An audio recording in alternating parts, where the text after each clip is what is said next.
Trillanes aka Trililing. Si dating Senador Antonio Trillanes ay naghahangad na makakabalik sa Senado. Ngunit nabigo na mailagay sa ika-21 sa halalan sa Senado noong 2022. Inaasahang tatakbo siyang alkalde laban sa incumbent mayor na si Along Malapitan. Nagpahiwatig siyang 75% na posibilidad na tumatakbo sa lokal na halalan sa 2025. Trililing, kahit siguro,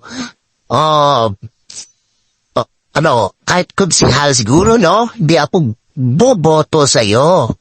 Napakalaking perwisyo ang ginagawa mo sa ating bansa noong araw pa ni Duterte.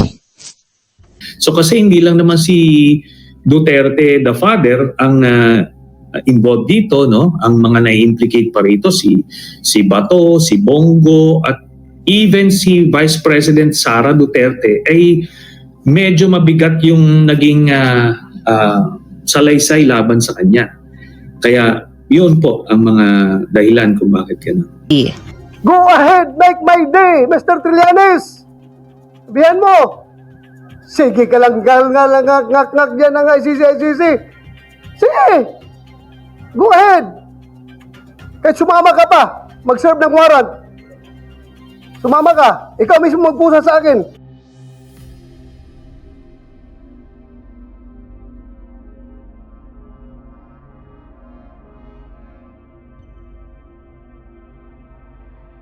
Na sangkot dun sa paggawa ng presidential declaration na binabawi yung aking amnesty.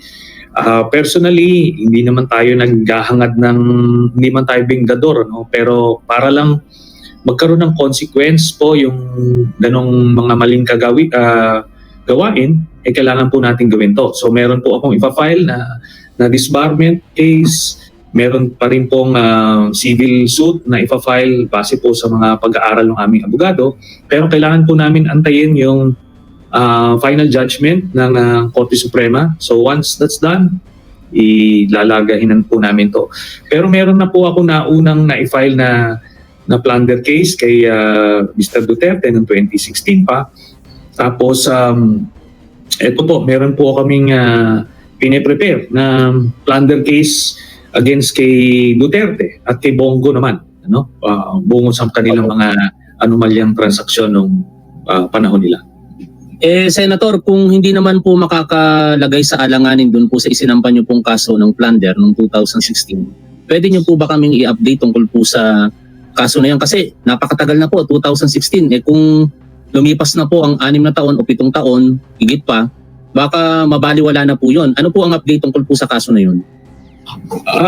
Ito po, ang basis po nito ay mga dokumento na nakalap natin, from Commission on Audit, tapos itong yung mga bank accounts na kung maalala ninyo na nilabas ko. Ito ay nung na-file ko ito sa Ombudsman noong 2016, ito ay inimbestigahan. At nung itong Deputy Ombudsman na si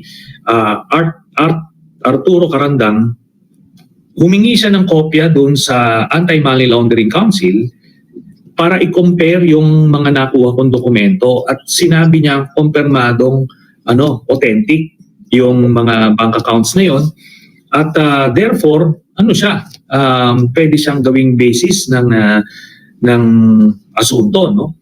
Ang ginawa ni Duterte nung naglabas ng kumpirmasyon yung Deputy Ombudsman, tinanggal niya po ito sa pwesto. Yun ang nag-iimbestiga. Opo. Tapos pinalitan niya yung tapos na ginawa ng tao niya.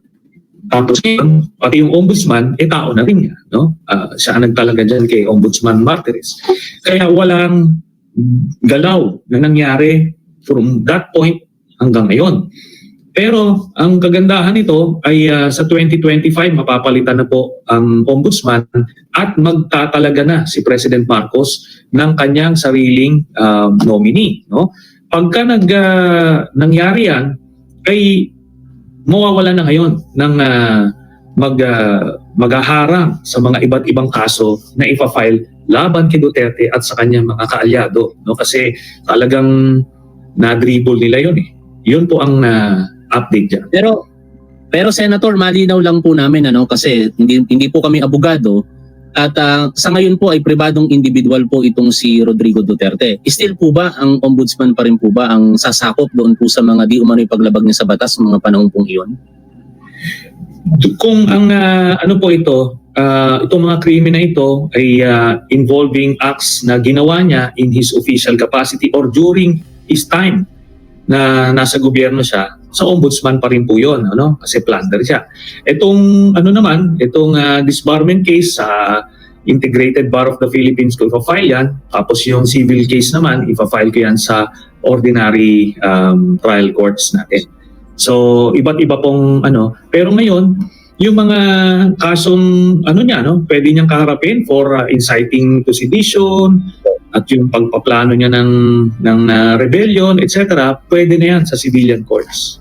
Okay. Isingit ko lang po iyon, nabanggit niyo po kasi yung inciting to sedition. Meron pong pag-aaral na ginagawa ngayon dyan ng Department of Justice kung possible po na makasuhan ang mga taong involved at isa po rito si Rodrigo Duterte. Sa inyo pong personal na assessment, mangyayari po kaya na makasuhan dito po sa Pilipinas ito pong si Rodrigo Duterte sa panahon po ngayon ng ating mahal na Pangulong Bongbong Marcos?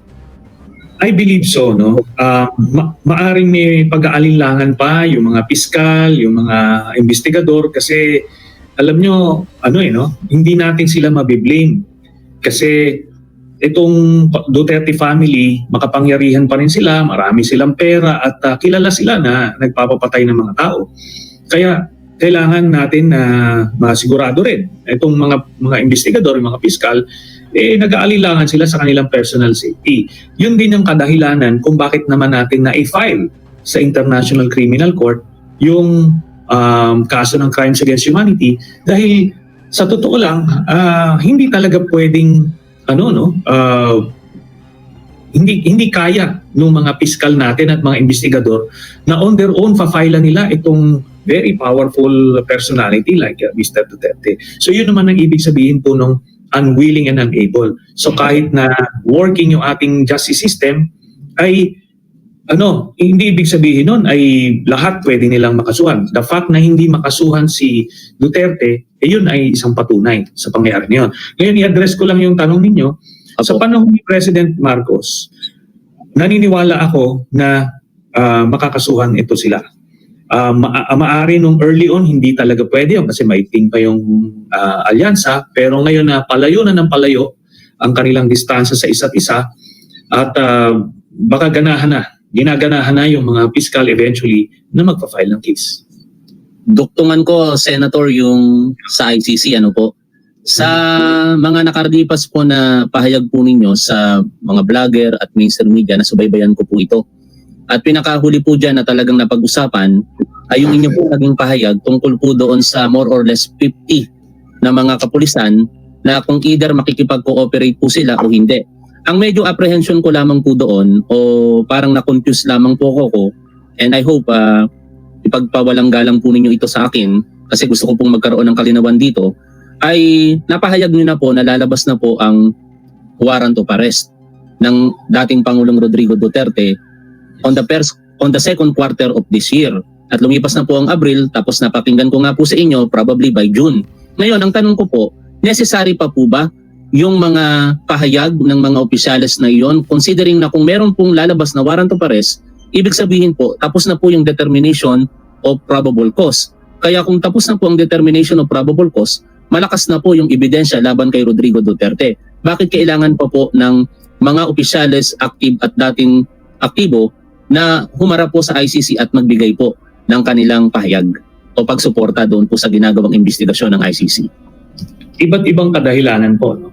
While totoo nga, meron ng probable cause para kay Duterte, pero itong mga ibang salaysay pa ay pwede pang i-bolster o patibayin yung kaso para makasigurado ng conviction. Kasi iba't ibang aspeto yung tinitignan nila. Yung role ni Duterte as mayor nung Davao City, kasi may crimes against humanity na rin doon, So yun, may mga testigo doon, may mga ebidensya doon. Now, yung role din niya as president as president of the Philippines, yun yung sa crimes against humanity na nangyari doon, yun naman, nagkakalap din sila ng ebidensya doon at mga testigo. Alam niyo naman, ang pagka na ganyan nag-iimbestiga, lahat ng pwedeng makuhang dagdag ebidensya para masigurado yung conviction ginagawa po. Ngayon, pangalawang kadahilanan is para magkaroon ng pagkakataon yung mga na-implicate na malinis yung kanilang pangalan at hindi sila ma-elevate into status ng suspect, no? Iba kasi yung sistema po, yung procedure ng ICC kumpara po dito sa local courts natin. Although the nature of the investigation per se may mga similarities, pero may mga ganun pong sila, mga hakbangin.